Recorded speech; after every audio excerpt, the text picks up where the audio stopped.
host of the Gridiron.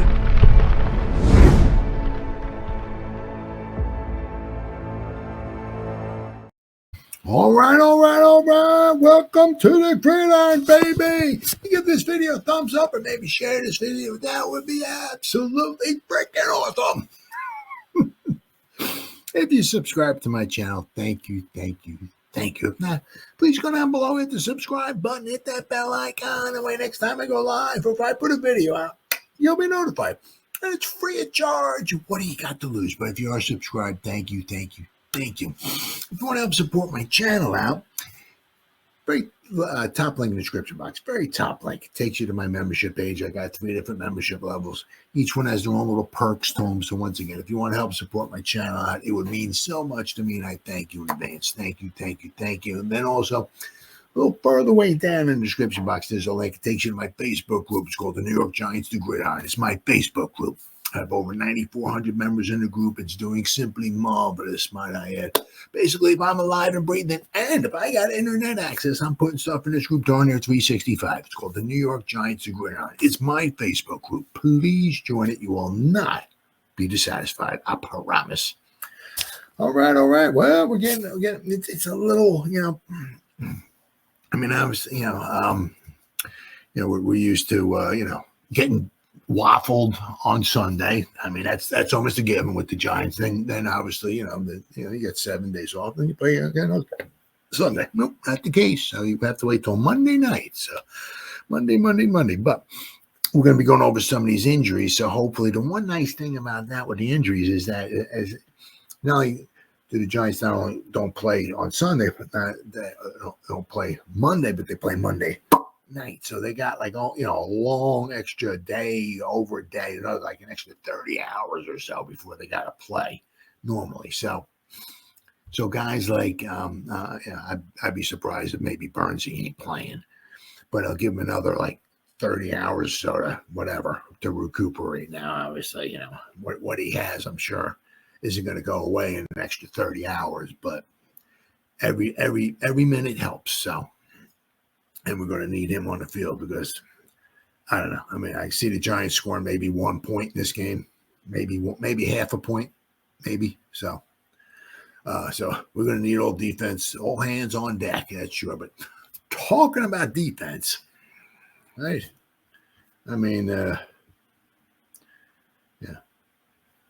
One thing, I know everybody hates Gettleman, and I hate Gettleman. I don't even think Gettleman likes Gettleman, but the one thing you got to give him credit for, right, is, he did draft Andrew Thomas, right? Of course, Andrew Thomas gets injured every year. But he did also draft Sexy Dexy, right? I mean, if you do look at it, right, I mean, we had I don't want to say the Fab Three. I mean, my God. Oh, my kid. Drafted, of course, that first round, we got 3 first rounders, so, right? Of course, it was Daniel Jones. Then, of course, they traded up back into the first round to get DeAndre Baker, which, once again, just goes to show you is that, that's why it's so important to hit on your draft picks.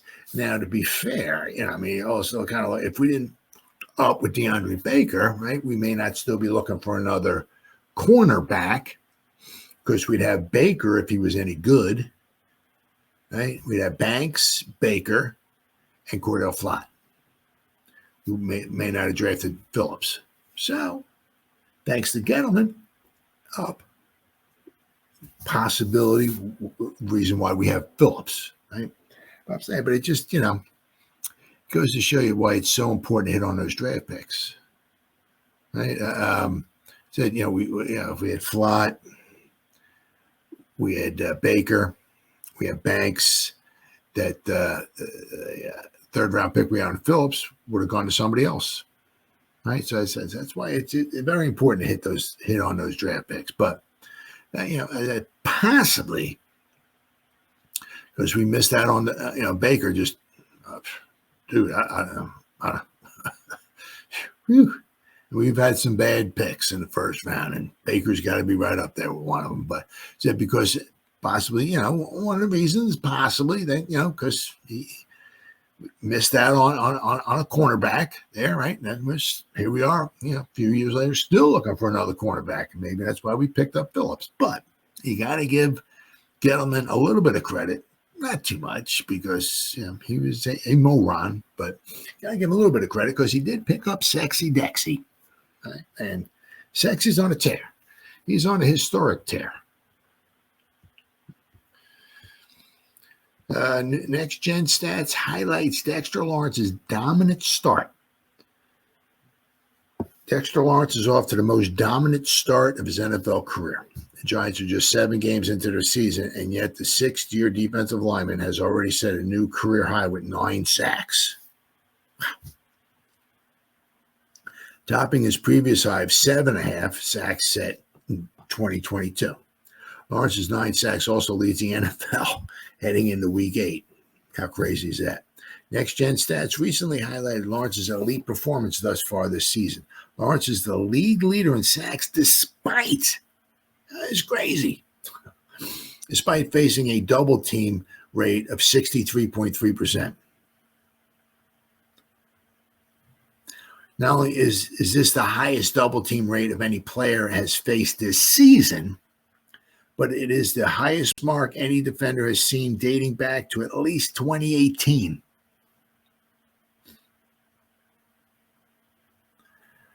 And we're also talking Aaron Donald here too, right? I mean, Aaron Donald, right? But not even Aaron Donald got double teamed that much. I mean, it's just crazy. Lawrence's 9 sacks through 7 weeks is the highest total by a Giants player in the first 7 games since Pro Football Hall of Famer Michael Strahan had 12.5 in 2001, obviously when he also set the NFL record. The only other player to exceed Lawrence's total in 7 games is Leonard Marshall, who had 11.5 sacks in 1985, when the Giants set a team record with 68. Marshall finished with 15.5 sacks. So Marshall had, 11.5 sacks kind of halfway through the season, and in the last half, he only had 4 sacks. So it says, Dexter Lawrence has been double teamed 63.3% of his pass rushes this season, the highest rate faced by any player since at least 2018. I mean, it's just crazy. I mean, absolutely crazy. But, Sexy, he likes to talk a lot of trash and stuff like that on the field. But, he's rather usually kind of humble and all that and everything when he's talking to the media. So he said, it's not just me, honestly, which it's true. It's a team. If nobody's covering back there, a quarterback's getting the ball out a lot faster, and therefore Sexy doesn't have a chance to get to the quarterback. If I got the ball out fast enough, nobody's sacking me. If I can actually get the ball from center, I can get rid of it. It might be grounding, probably be incomplete, yada, yada, yada, but nobody's sacking me if I get it out fast enough. Right? It's the game plans. It's the DBs covering. Maybe a little bit of Bowen's game plan, right? The defensive backs covering. It's the guys outside of me rushing as well. That too. You got Aziz, who's doing really well. Kayvon when he was healthy, right? But you got Burnsy too. We got some guys out, some legitimate edge rushers. Let's see. Lawrence's 30.5 career sacks placed him 13th on the Giants official list since 1982, of course. Just a half sack behind Jesse Armstead and Eric Howard. So quite possibly this Monday night, he might move himself up from 13th to 11th or whatever. He's going to jump 2 more guys, quite possibly Monday night. Lawrence has played 89 regular season games. Armstead played 144 games and Howard played 122 games. Defensive tackle Keith Hamilton, who played 173 games for the Giants from 93 to 2002, holds the franchise record for interior lineman with 63 sacks.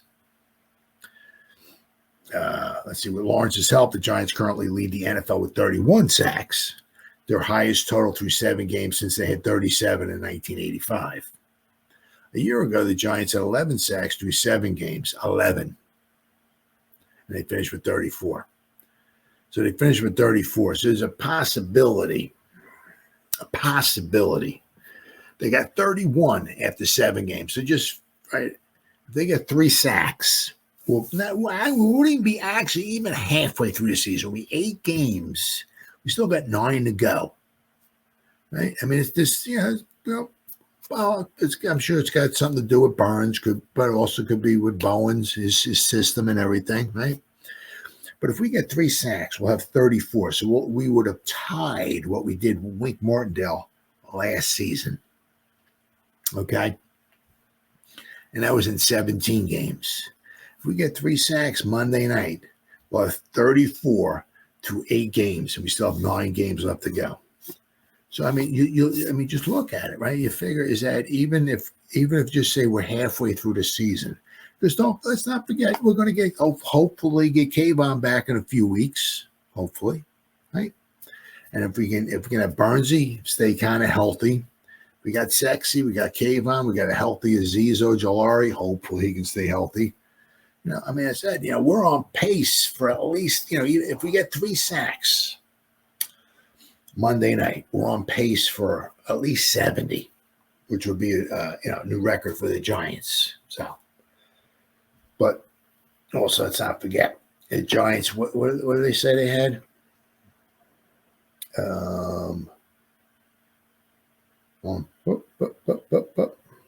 It's 68, 1985. Team record 68. But let's also not forget, in 1985, they only played 16 games. Now we're playing 17. So, I mean, also look at it, too. It's like sometimes you look at this stuff like, oh, my God, we're setting a new record. Well, you also play more games. Yeah, so. But, I mean, so far, I mean, the defense is off to a heck of a start, I mean, for the most part. But the sacks is just crazy. Says here we got Dexter Lawrence has a shot to be NFL sack leader in an unusual way. It most likely will not happen because it almost never does.